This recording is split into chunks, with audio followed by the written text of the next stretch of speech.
in the past 12 months, I don't think I have met a bank that doesn't have a digital asset team and are thinking already all the way to DeFi. And banks and asset managers are actually thinking of building products and what to launch.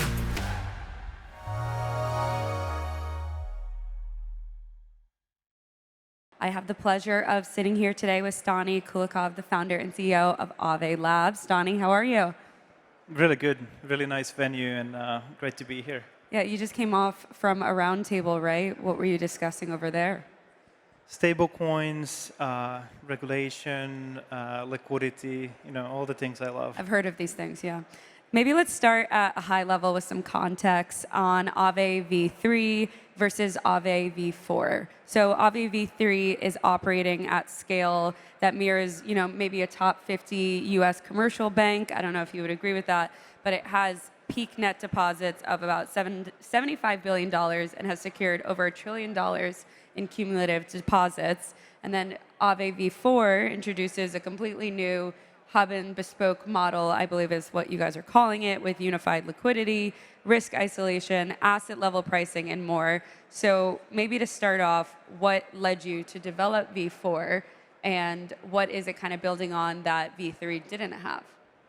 Yeah, I think the context for every iteration of the Aave protocol has always been sort of the existing context of where the state of the DeFi is at that point. So we built Aave as a lending protocol. So the way Aave works, if there are people who are new to the DeFi space or so, is that you deposit cryptographic assets, stable coins, ETH, or tokenized assets, and you can earn interest.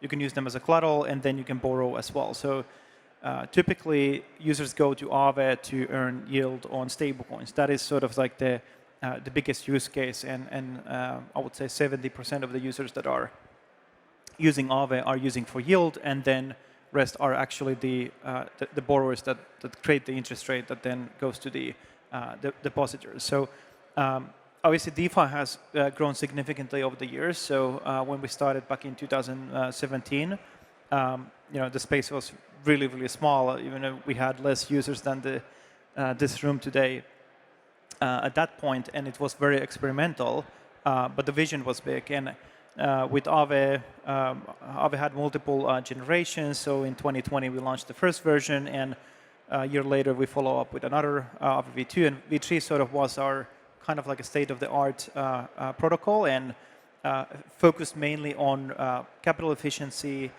just building a really good on-chain lending infrastructure that could be used with digital assets.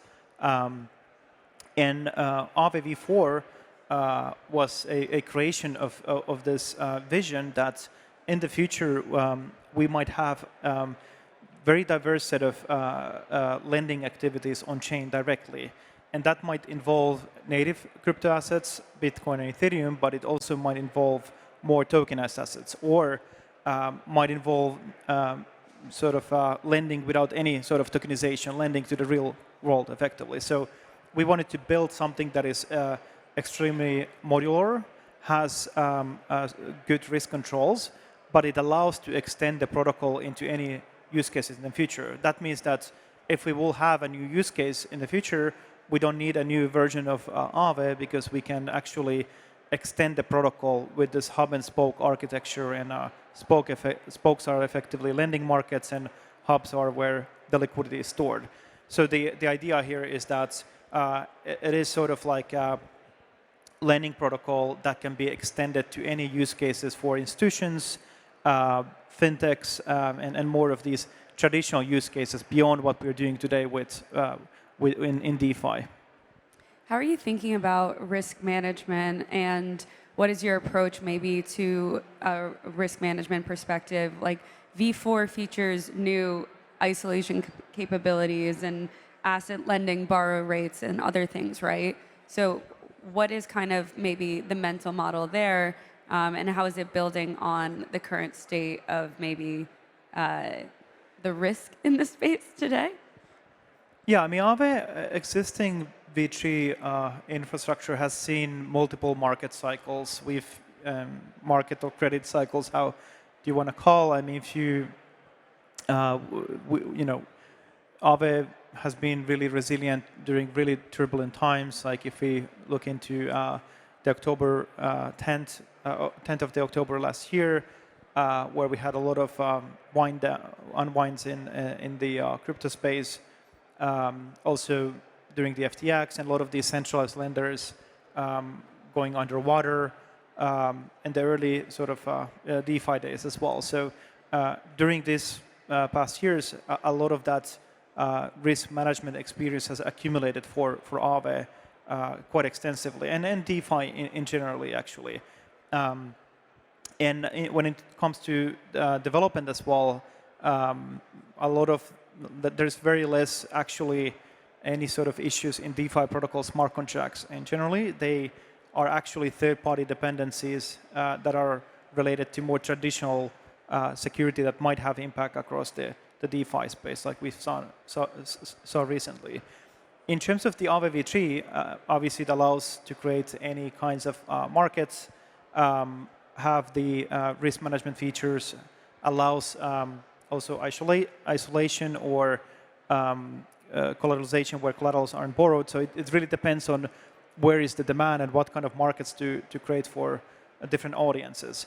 And V4 in return is sort of building to the existing audience of DeFi, providing capital efficiency to these really native DeFi use cases, but at the same time recognizing that the assets that we are going to onboard into Aave and decentralized finance are more issuer-based assets.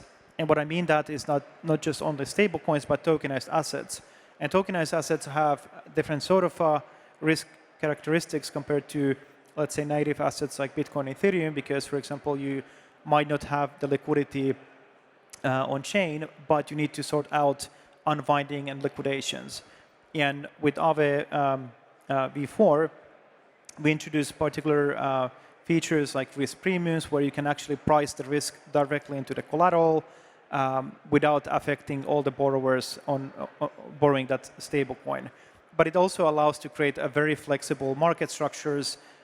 We have now deployed a prime market, which is low risk, and core is risk adjusted, and plus that is risk return. But within these markets, you can also decide how do you share liquidity with each market. So you have a hub and spokes structure where each spoke has a composition of assets, and then the hubs are giving credit lines to these spokes up to certain points. So you can think about the V4 as a sort of like a model where you have a central bank that allocates capital, and then a commercial bank that basically has the loan book. So it's a similar sort of type of a relationship, and that creates a really novel risk mitigation features, but at the same time allows to share some of the liquidity to avoid these liquidity bootstrapping issues that we see ongoing basis in DeFi with new use cases. How do you think about building network resilience? And before you were talking about October 10th and FTX and all these times where a lot of other lending protocols didn't hold up, but Aave did. Were you ever worried about Aave's resilience in those times, or you were confident that it was going to hold? And then looking to the future, how do you think about making sure that Aave still holds up under these like pressure tests, essentially? No, it's extremely hard to build DeFi protocols and really resilient infrastructure. And I think the talent in general is very scarce in our space. So that's why we have so much consolidation, and also the reason why it's better to use something that is already built and battle tested and resilient and has a really sort of strong community that is looking after this infrastructure. I think the big difference between what we saw back in the days with FTX and with DeFi is typically the traditional models and centralized lenders are acting sort of like a black boxes where you don't have much visibility, and the trust factor is quite high. There is tooling that improves that, like proof of the reserves, that can be applied and makes it easier to understand what is the collateralization in a qualified custodian, for example, and And I think that world is improved significantly over the years. But in DeFi, for example, all these code bases and protocols are reviewed by countless of people and users and industry members, actually. And I think that is the sort of a key difference, is that when you have a completely auditable and public system, anyone can actually inspect the code and also do different kinds of risk analysis based on that. And I think that is the key to build resilient software. And in DeFi, we're obviously learning on an ongoing basis, and we're far more in a better place than we were last year, and far more better place than, for example, over years ago. So I think that is something that is a big difference. I do think that there is going to be a trend where a lot of the risk actually moves away even further from the protocols and on-chain into off-chain, into the actual issued assets, and the risk management will happen more on the asset issuer level, for example, when it comes to tokenized assets. So I think that is where sort of like the traditional risk management tools apply, but we need to figure out how do we communicate that transparently back into the on-chain and are able to adjust parameters or safety functions, those assets in mind. How can Aave V4 fit in with corporate treasurers and banking LPs that have capital fragmentation, idle cash reserves, and other aspects that are maybe a bit different than what others in DeFi are experiencing? Yeah, I think Aave serves a couple of purposes, right? So it is a treasury management tool as well, in the sense that you want your treasury to actually yield basically interest on an ongoing basis. And I think where on-chain lending comes into place is that you have the ability to obviously go above the traditional risk curve with collaterals, for example, that might be highly liquid and can be liquidated fully to the last sort of like debt position. But at the same time, it opens up a completely new world of building financial primitives or lending markets where you can go higher on the risk curve, but in a transparency and auditability that is unprecedented. And I think that is sort of like where it becomes really interesting for treasury managers.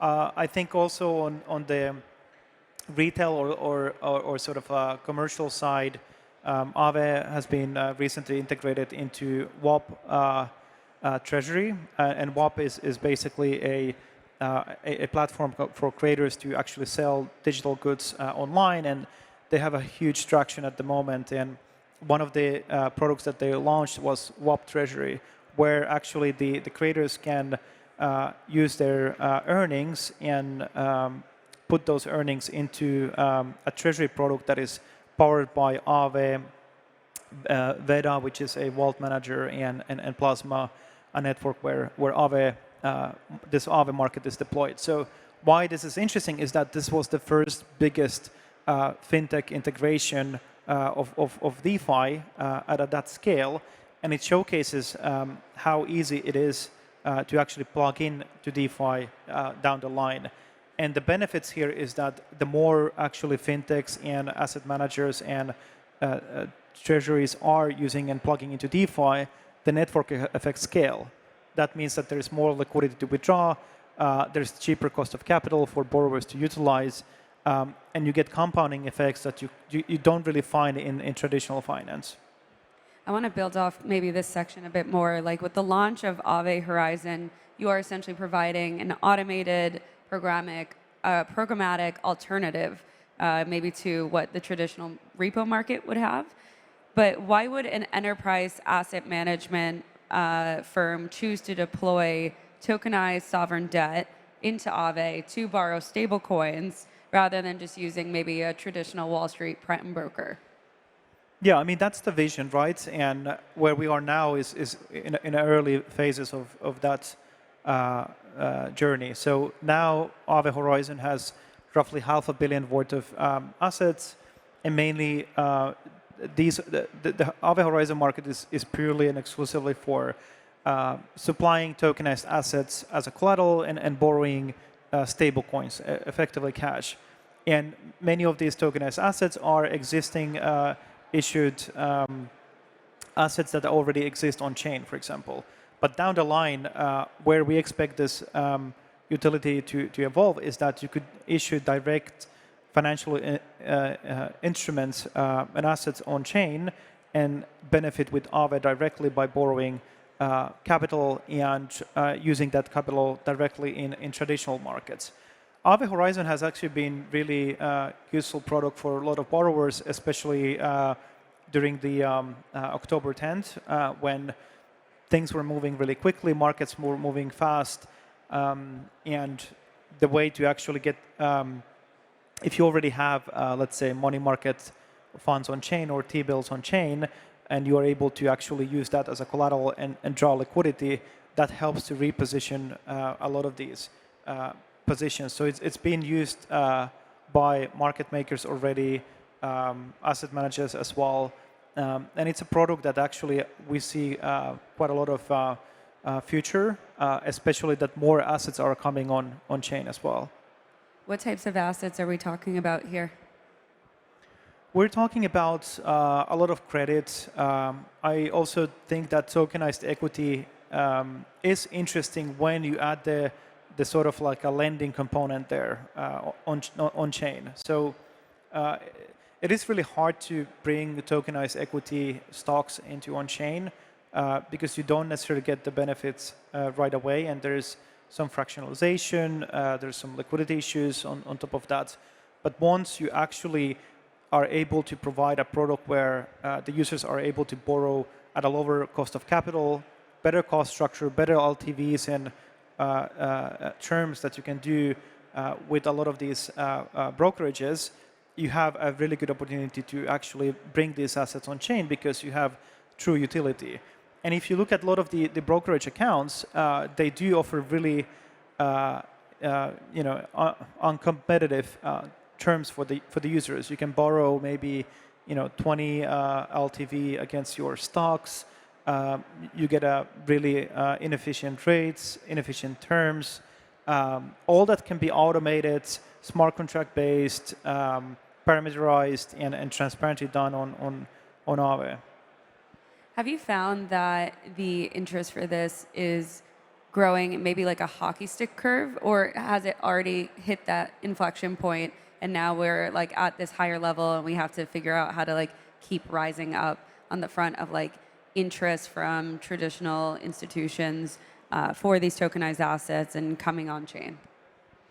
I think tokenized assets, it moves in some way like in cycles.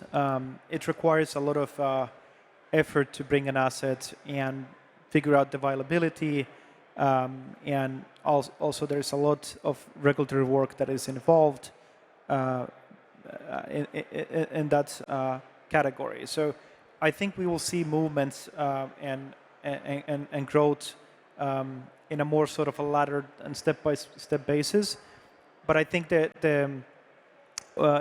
on the institutional side, when you see one market participant taking action and bringing something new, it does create a network effect for others to actually start taking more measures towards tokenizing assets. And I think there's a lot of interesting projects at the moment, initiatives on that side. So it is growing steadily, but at some point it will just exponentially grow once there is actually really good model for that.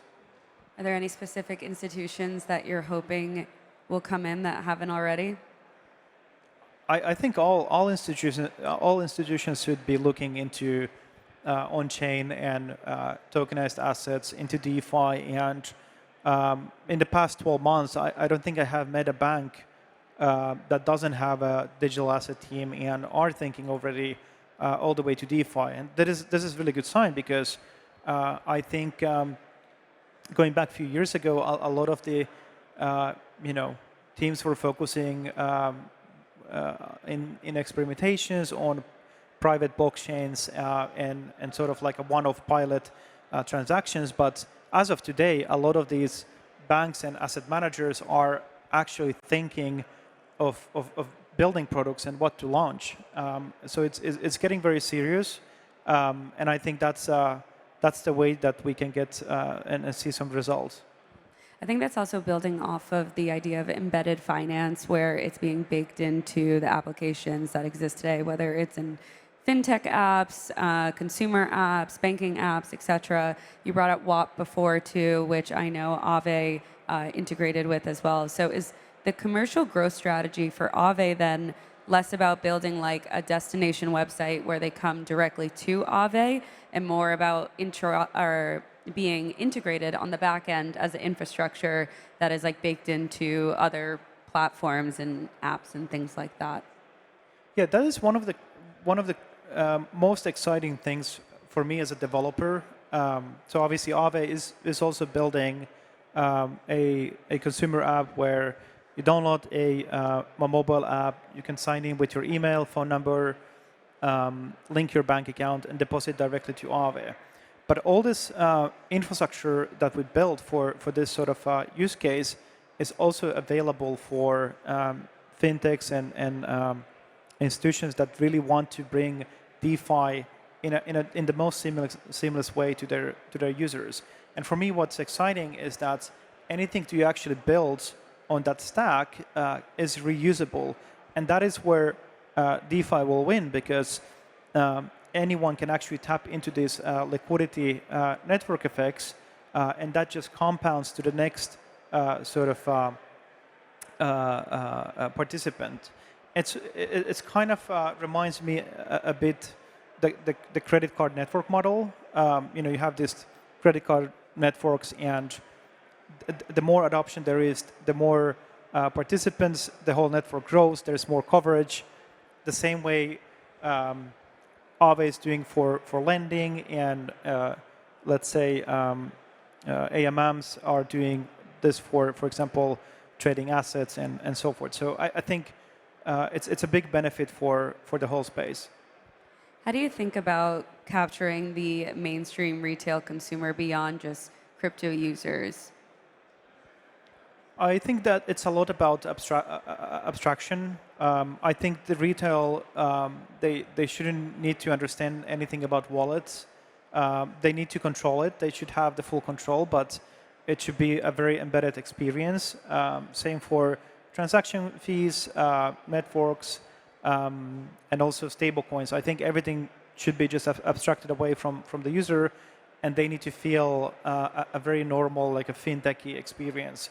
And also on the on-ramping side, the users need to be able to on-ramp on a one-on-one basis. I think it's really hard sell for consumers to move, let's say, euros or dollars and lose, let's say, 0.5% on your way in to on-chain. I just don't think that the majority of consumer will appreciate that as an onboarding path. So this sort of economics needs to be compressed. And this is one of the reasons why, for example, Aave has its own on-ramping capabilities. We have a license, MiCA license from the Central Bank of Ireland, particularly for this, and Amaro license in the UK, and EMI license as well. And the reason for this is that we need to enable on-ramping of one-on-one, sort of like without losing value into DeFi. And abstracting a lot of the complexity away. And that's the way I think DeFi gets closer to consumers and also institutions as well.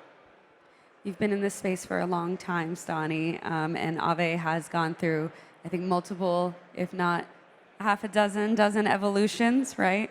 What do you see as the future of Aave, even looking down the line to, let's say, 2030, which is not too far away now, so 4 years away, and beyond that?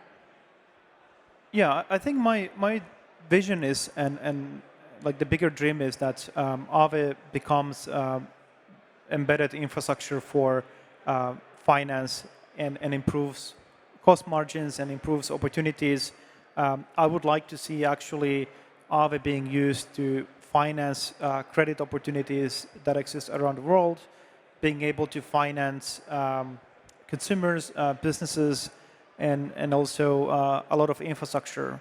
And I think there's a big amount of infrastructure that we still need to finance. We have this big transition to abundance whether it's basically AI, abundant amount of intelligence. We need a lot of GPUs for that, energy, solar batteries, and a lot of this technology actually need a lot of finance. And they're CapEx heavy and low for OpEx.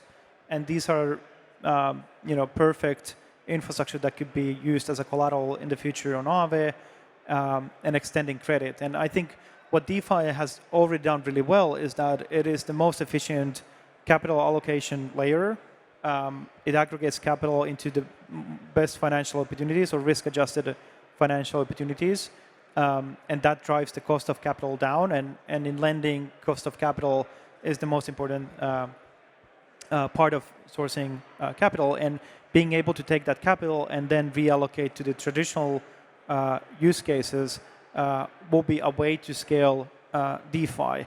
And that happens through this, whether it's credit to against infrastructure, consumers, businesses, institutional repo markets. It will take some time, but I think that over the next year, we will see more of this type of adoption from Aave. Awesome. Well, we'll see how that all pans out. Stani, thank you so much for taking the time. Thank you to everyone for listening in. Thank you. DeFi will win.